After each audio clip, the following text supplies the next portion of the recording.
Have you ever wondered if there's been such a band such as Megadeth and Metallica could shine the light for you just like that?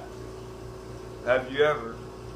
Well, today or tonight or early in the morning, it's 1:40. Like, no wait, it's 1:41 a.m. Well, since I've done basically reviewed all Machine Head albums, I figured I'd review this band. Now, when I review this band, I'm going to talk about what happened when they released the album and then on and so forth after. Machine Head. This is a band that has really taken a unique pathway. They have had so much success on some albums, such as Burn My Eyes, Through the Ashes, The Blackening especially, some on Into the Locust. This is a band. Machine Head was one of the pioneering bands in the new wave of American heavy metal. This is something that a lot of people were looking forward to, such bands as, oh boy, Black Sabbath when they were around the 70s.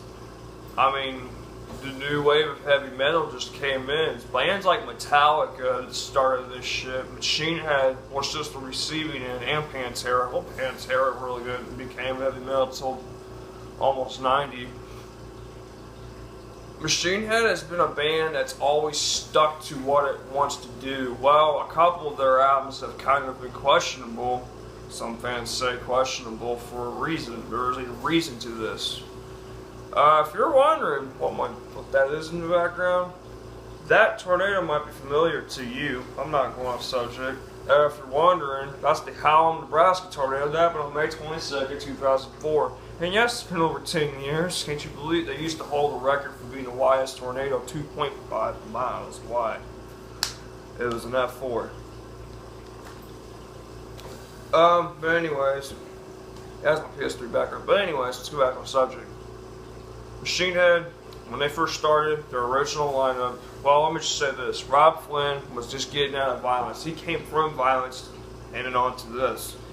Gang fight happened, Flynn leaves, starts Machine Head. This is the very first lineup. Flynn, Deuce, Mader, Logan Mader, and Tony Constanza. Tony Constanza would leave even before they started an album, their first album. So Chris Kontos would be the drummer for that album. It would be his first and only album.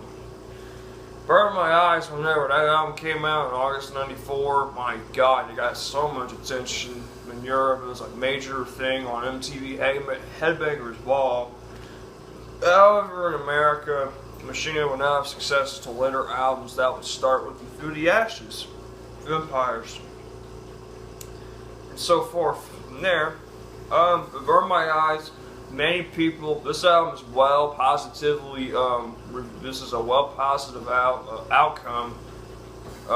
Reviews have just been, well, they basically skyrocketing in Europe because they basically had the main threshold success in Europe at this time. They had some major moments. The Dynamo Show in '95, the Donington Park, aka Download Festival, some major shows they played in that tour.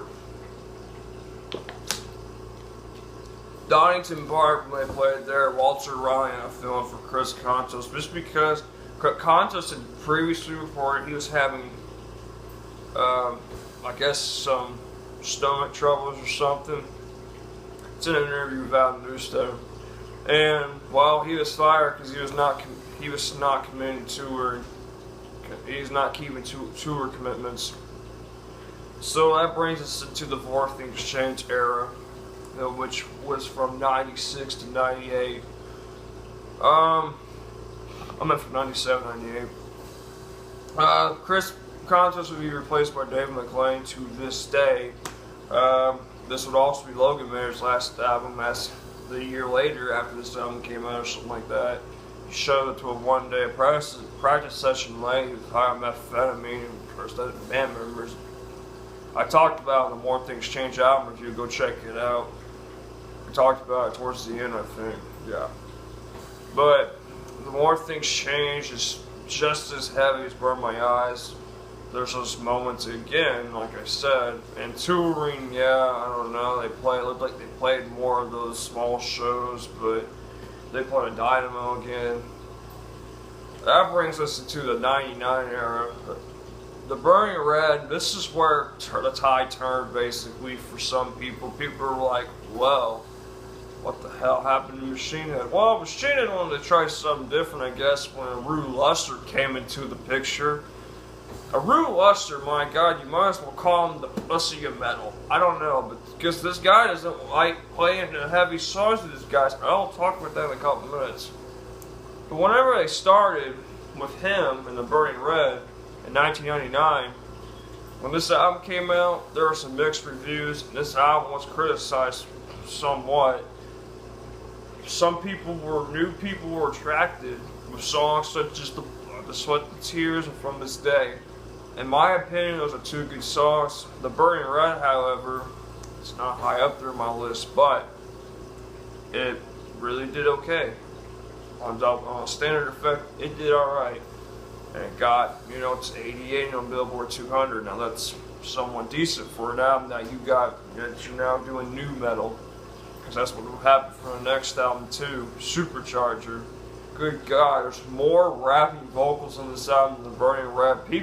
I think people have said before the Burning Red's more of that. That's not true. Supercharger's got more of that rapping style. But yeah, it's ridiculous. There are more songs on that album that I tend to not give a shit about. Even though I like about 75% of that album in general, I kind of don't care for it. Even though they did good, at least from what I understand, that we passed my standards. Rue Luster would leave after that album, after basically they did a Hell Alive album, basically. Even though it was released in 2003, the actual show did not happen in that year. It would specifically tell you. It was the 2001 Brixton Academy show. There were 2 shows there or something they were doing, and basically, yeah, you get the thing.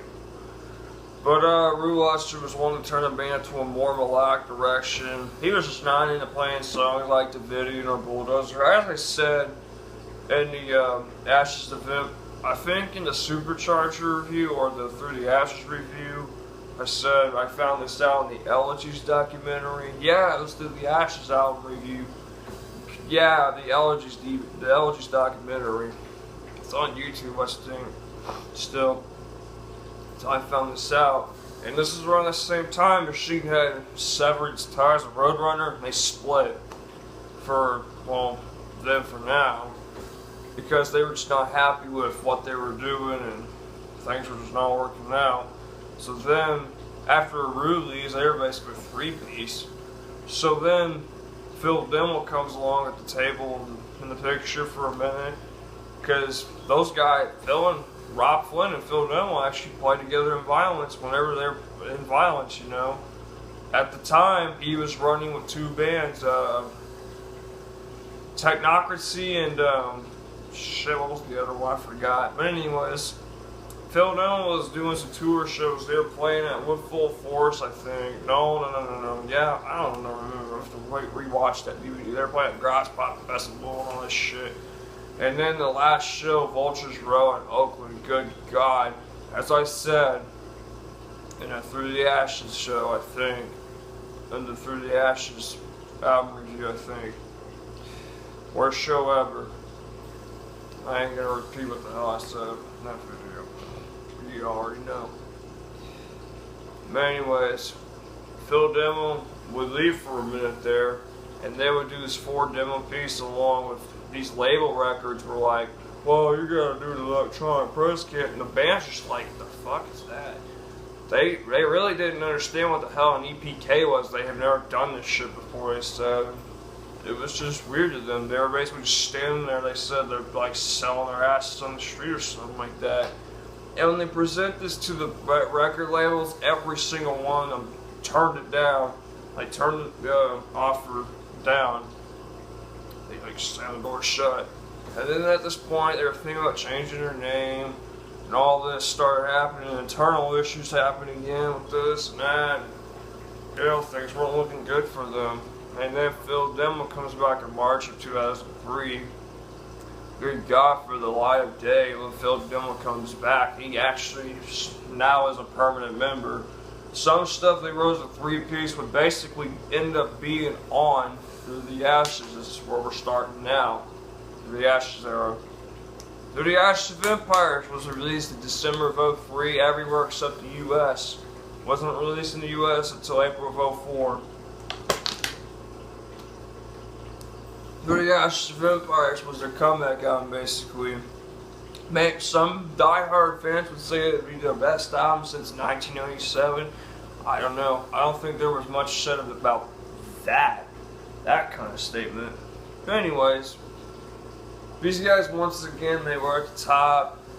They were doing way much better. I mean, they were fresh, stark, ground new. And then they had the Analogies DVD player that year, 2004.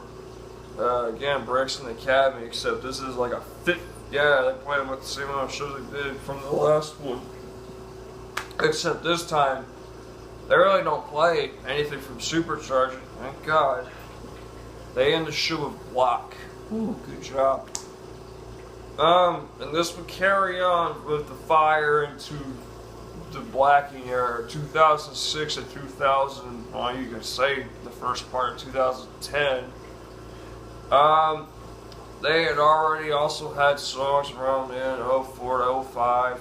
And they're in 2006 they did the Sounds of the Underground tour where they're playing some new shit like Aesthetics of Hate, or they were playing, I think that was probably the only song they were playing, I have no clue.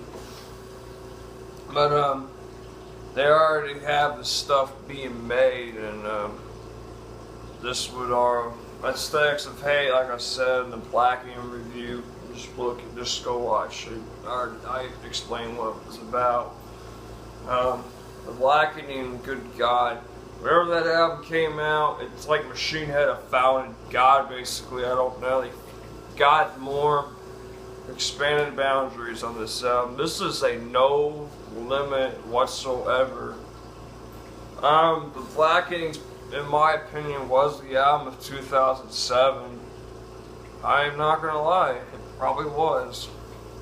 We all know it probably fucking topped self-titled Avenged Sevenfold. Some people are like, whoa, but the sales said Avenged Sevenfold so more. Who gives a shit? This is not that. Machine Head won the award Metal Hammer 2007. That's how it went. But that was awarded to them a few months before that album came out, the self-titled A7X album, which actually turned out to be not that bad. Really good songs on the album too. These guys, Machine Head, by this point, they were huge again. This time they were probably at the max. I don't know, but something tells me they were at the pretty fucking high point, at the peak. But anyways, they were touring for 3 years. And this is the reason why I include Power 2010, because this is when the Black Procession tour happens. Like I said in the Blackening review, they play songs never before they play live, like Blood the Zodiac and Spine. And then we get to Onto the Locust. Good God. Some people would say this album was a disappointment. Some say this is pretty much as good as the Blackening. If you say it's as much as good as the Blackening, you're a little bit on the drug side, man. I don't know. But listen, Onto the Locust, yeah, it's a pretty damn good album. There's one song I'm not really catching so well. It's Pearls Before Swine. However, the album itself, 7 tracks. This is the shortest album they've done. Correct myself when I said 47 minutes in that Onto the Locust review. It's just under 49. Oh shit, I made a mistake. Who cares? But anyways, the ending, Who We Are, the part where the children are singing, it's a little throwing me off there, but in general, they did pretty damn good. It's pretty damn good. They really showed, once again, boundaries were expanding.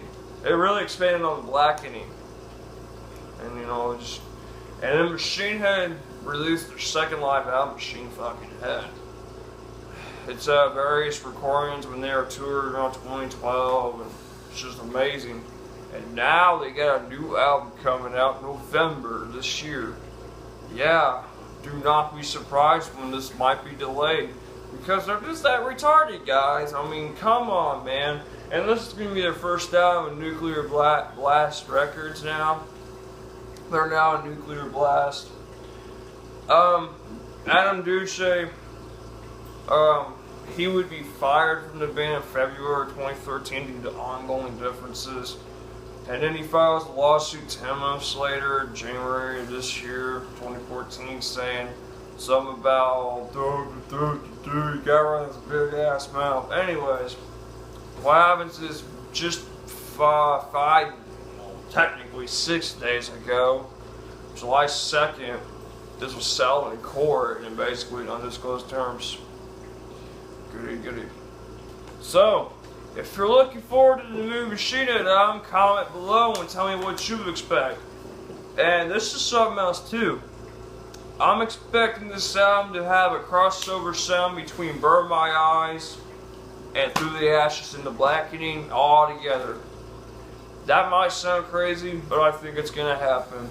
They got this heavy shit going on that you guys we've seen in the blogs 1, 2, and 3. Where's 4 at? Come on, man. Where's 4? Post 4, please, soon. Vlog number 4, whatever you guys call it now. You changed it to vlog number 3. That was it for the band review. Shit, it's lasted 16 and a half minutes.